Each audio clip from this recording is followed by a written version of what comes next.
General Hospital spoilers reveal that one of Brennan's new obsessions quietly creeping into his mind is no longer simply the fear of being overthrown or losing power, but a deep insecurity as the world he once controlled so easily is slipping out of his grasp. The signs of a new adjustment are no longer small changes or random cracks in the system. They have become a widespread, simmering, yet powerful wave that demands Brennan not only respond quickly but also change the very way he has operated everything from behind the scenes.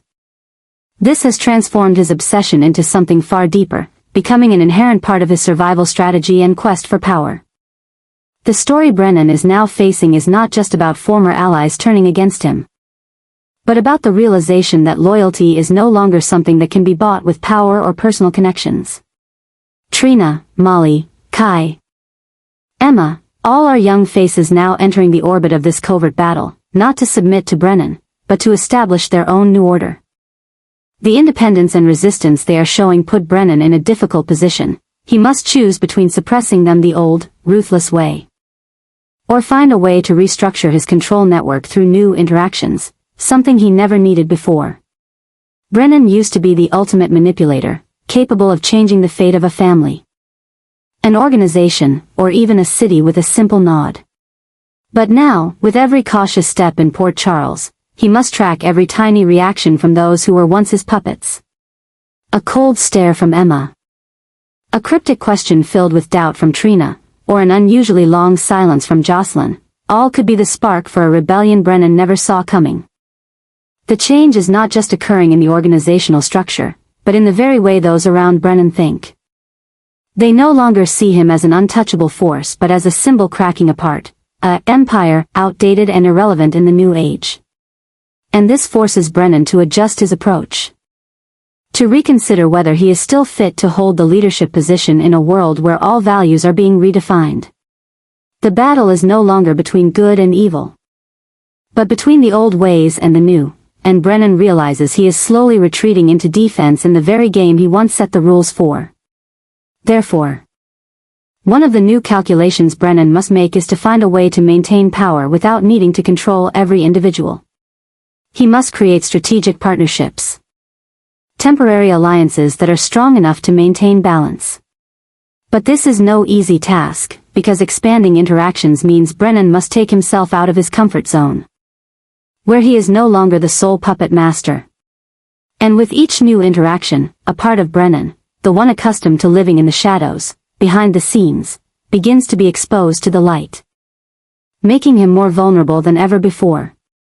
The greatest obsession now is not betrayal, but the sense of losing direction in a world where everything he once relied on to survive is slowly disappearing. And while Brennan tries to keep the outside front calm, the waves crashing inside him are fiercer than ever before. Every passing day, every news item about new figures rising, every small event happening in Port Charles feels like a warning that his time is running out. And Brennan knows that unless he quickly makes a powerful adjustment, not just strategically but mentally, his obsession will no longer be something he can control, but will become a weapon that will destroy him from within.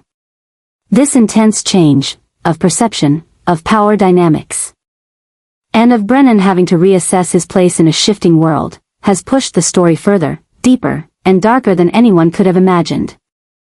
It is no longer the story of a man controlling the underworld, but the haunting journey of a power icon fighting the darkness within himself. Michael is currently in a state of severe threat, not only from old enemies who once targeted the Corinthos family but also from a new yet dangerous force, Brennan. Michael's return to Port Charles was supposed to be a journey of recovery and regaining control of his life, particularly his right to raise his two children, Wiley and Amelia. However, contrary to expectations, it marks the beginning of a series of haunting events centered on the threats silently spreading from Brennan and his deep schemes. Michael's current situation could be likened to standing in the middle of a trap laid from all sides. Brennan doesn't attack directly, nor does he show any overt actions, but his subtle presence and ambiguous signals from all corners make Michael feel like a prey being hunted without end. Every movement around him, from leaked medical records, baseless rumors in the media, to the unusual absence of certain allies, bears the marks of a bigger conspiracy. A plan designed to undermine Michael's legal and emotional pillars right when he is just recovering from a long treatment in Germany. What is most concerning is not that Michael is under threat, but that he cannot pinpoint where the danger is coming from or when it will strike. This is the kind of pressure that keeps a person awake, unable to breathe easy, unable to trust anyone, even his closest allies. Michael is no longer the calm businessman or the devoted father he once was. He is a man living on high alert, where every glance directed at him could be a hidden dagger. Brennan, with his extensive experience and power network deeply rooted throughout the WSB, understands that Michael's weakness lies in his family. He doesn't need to attack Michael directly, he just needs to threaten Carly, Jocelyn, or the children to make Michael lose his sanity. And from this weakness, Brennan is gradually expanding his play, turning Michael into the first pawn to be sacrificed in a larger game, one in which figures like Jason, Sonny, or even Anna could become the next victims if they dare to stand in his way. Michael once believed Brennan was just a ghost of the system, a symbol of power with no influence in the new age. But what's unfolding proves the opposite. Brennan is not only still alive but is adapting, transforming, and becoming more dangerous than ever before. He no longer cares about maintaining an image or reputation and is willing to dive into the darkness to eliminate anything that stands in his way. And if Michael is the first to rise up to reclaim justice for himself and his family, he will be the one to bear the heaviest consequences from Brennan's wrath concealed beneath the mask of power. With each passing day, Michael feels the pressure mounting. Not only must he face the upcoming trial, where every piece of evidence and every testimony could be manipulated by an underground force, but he must also worry about his own health. The burn that seemed to have healed is becoming a vulnerability for Brennan to exploit, making Michael unable to predict what is happening inside his body. Has someone changed his medication? Are the doctors in Baden-Baden really neutral? Or has he become the subject of a new form of biological attack that Brennan plans to use in these covert wars? In this context, Michael has no choice but to seek help from those he trusts the most: Jason, Diane, Carly, and now Morgan, the brother he thought was dead but has suddenly returned as a ghost from the past. Morgan is not just a source of support but a living warning to Michael about what Brennan can do. Morgan's fake death, his years of disappearing from sight, and his mysterious return all signal that Brennan has never stopped monitoring the Corinthos family. And that makes the current threat much more serious. Michael no longer has many options. He must act, not just to protect himself but to prevent a disaster that is gradually taking shape. But to do that, he must unmask Brennan, the man whom everyone in Port Charles sees as a reputable official but is, in fact, an architect of darkness. And to do that, Michael must accept stepping into dangerous territory, where every wrong move could be his last. But as he once told Jason, if he wants to protect his family, he is willing to give up everything, even his life. And that determination may be the only thing that will make Brennan fear him for the first time. Brennan stands at the fragile boundary between power and collapse. As his recent calculations, which once operated through cold logic and a strong network of influence, have now turned into a double-edged sword threatening his very existence within the secret structure of the WSB. The name Brennan was once synonymous with absolute silence, with nameless fear, the man who could issue orders without a signature, erase someone's life without leaving a trace. But now, he is being pushed back step by step, not by a superpower or an armed rebellion, but by a family, people he once considered weak, vulnerable, and fully under his control: Michael, Carly, and their quiet allies. Every action Brennan has taken recently shows that he is struggling to manage a situation that is increasingly slipping beyond his grasp. He is no longer in the driver's seat but is constantly on the defensive, trying to cover up, conceal, and slow the rate at which Michael and Carly are relentlessly pushing forward to expose him.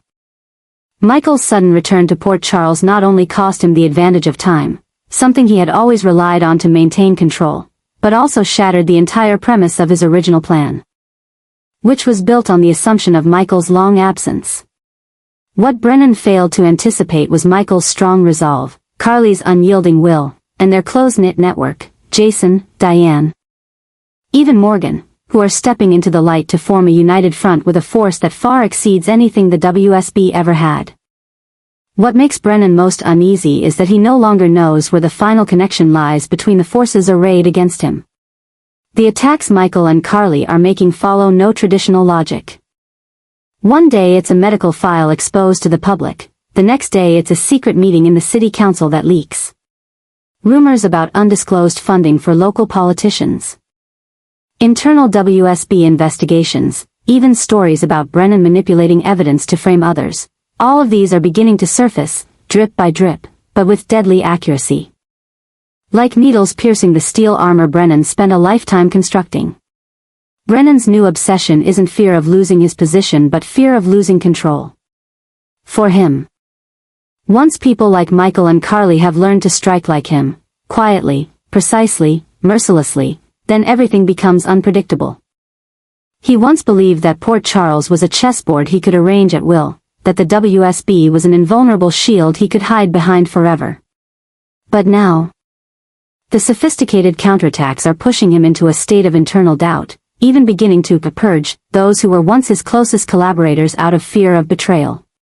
And at this moment, Brennan is making a fatal mistake. He's starting to show himself.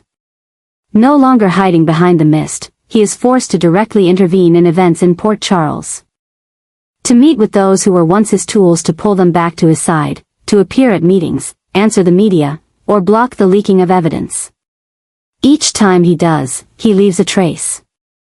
And Carly, the woman he once dismissed for her emotional tendencies, is collecting each of those traces. Piecing them together like a panoramic picture of the ruthless manipulation Brennan has inflicted upon her family for years. The quiet yet insistent presence of Michael, now reinforced by the image of a father standing up for his children, is the clearest warning to Brennan. No longer the impulsive boy or the weak man Brennan used to control from afar. Michael is now a formidable opponent, willing to engage in a disproportionate battle to protect his principles. Every step he takes is unpredictable, but filled with logic and strategy, qualities Brennan once thought belonged only to him. If Brennan still thinks he's in the superior position, that is the last delusion he can cling to. Because Michael and Carly are no longer alone. They have a town that is starting to doubt, a network that is gradually expanding, and a goal that nothing can change, to overthrow Brennan. End his manipulation, and reclaim freedom for their family. With each passing day, Brennan moves closer to the abyss of his own making. And when that day comes, it won't be a bullet or a verdict that ends his career, it will be the truth. The truth, like a fire, will burn away everything Brennan has spent a lifetime concealing and bring him into the light, where all his excuses will be meaningless. The WSB, once regarded as the invulnerable ghost in the underground political world, is now facing one of its most serious and dangerous crises since its inception. The internal turmoil, combined with pressure from the outside, is causing the seemingly perfect machinery to crack, and this threat is no longer theoretical. It is a reality, expanding by the hour. Like a smoldering fire burning through layers of power built on schemes and secrecy. At the center of this storm is Brennan, the man once revered as a supreme strategist. An emotionless machine running the affairs of nations with just a few phone calls. But now, it is Brennan's cold calculations and his inherent arrogance that have sparked the internal collapse of the WSB. His strategic errors, from the personal abuse in hiring practices, exploiting private relationships for control, to manipulating emotions and staging events to dominate Port Charles, are all beginning to be exposed. One of the greatest dangers comes from the collapse of trust within the WSB itself. Loyal agents are starting to doubt orders from above. Those who once obeyed Brennan are now whispering about his unethical behaviors, and top-secret documents are leaking out in ways no one can explain clearly. Whereas in the past, an organizational mistake could be swept under the rug with a few lines in a confidential report, now every mistake Brennan makes is a link that shakes the entire system. And in this context, Michael's return, the underground alliance between Carly and Jason, along with Jocelyn's chillingly precise moves, is turning the WSB from the hunter into the hunted. New threats are no longer hypothetical, they are real, stolen confidential files, underground bases being monitored, double agents beginning to betray. And the most dangerous of all is that the public is starting to ask questions, whether the WSB is truly the agency that safeguards world security, or just a power-manipulating organization operating in the shadows for its own benefit. The danger to the WSB no longer comes from an outside force, but from the organized resistance being developed inside Port Charles. A small town, once just a strategic point in their plans, is now becoming the graveyard for the reputation of an entire spy empire. Brennan, in his desperate attempt to cover up the evidence, is driving the organization toward an irreparable position. His abuse of power, wrong personnel recruitment, manipulation of the Corinthos family, and even pushing children like Wiley and Amelia into the underground war, all of it is being revealed bit by bit. If an organization like the WSB, with its global network and absolute power, can be threatened by a family determined to protect justice and expose the one behind their tragedy, it is clear evidence that the system is rotten at its core. The change is coming, not from above, but from the lowest levels, where those once overlooked are now leading the counterattack. The WSB's worst nightmare has arrived, losing power not because of failure in an international mission, but because of the failure to control their own leaders' greed, arrogance, and complacency. Brennan may have once been unbeatable, but now he has opened the door for the storm to come in, and the WSB may never be the same again. Michael is entering an unprecedented phase of transformation, no longer just the son of Sonny or merely the heir to the Corinthos family. He is now quietly shaping a future beyond all previous expectations, reaching for a position no one ever thought possible, becoming the new boss of the WSB. What once seemed impossible is now becoming a reality through a series of chain reactions that have already exploded in Port Charles. And these seemingly crazy events are mapping out a new power structure with Michael at the center, the man who has survived, risen from loss, and is ready to rewrite an entire order that has rotted in the shadows. All signs are pointing toward an unprecedented change in WSB history, a power shift from the ruthless minds of the old guard to someone who values justice and family above all else. After a series of strategic errors by Brennan, fierce reactions within the organization have begun to surface. Many high-ranking members have lost faith, others are distancing themselves, and a few have even secretly approached Michael as a potential replacement. They see in him not just a man once manipulated by the WSB, who paid the price in blood, but also a leader who can purge the organization and restore it to its original ideals, rather than continue as a power machine serving the private schemes of people like Brennan. Michael's story is no longer just about regaining custody of his children or avenging his family. It is a journey where he systematically removes every dark element from the corrupt system. His return to Port Charles is not just to attend a hearing, but to lay the foundation for an internal revolution, a comprehensive overhaul, where Michael not only confronts Brennan but slowly takes control of everything Brennan once held. Jason, Carly, Jocelyn, and even the powerful figures in the shadows are beginning to gather around Michael as a new focal point of rising power. The madness in this story is not in Michael taking over the WSB, but in the fact that it is happening logically, step by step, with the quiet consensus of those who were once his adversaries. And this is what makes the power wave more unstable than ever. Brennan, in desperation, is trying to tighten control over the organization, but the more he does, the more he exposes hidden conflicts.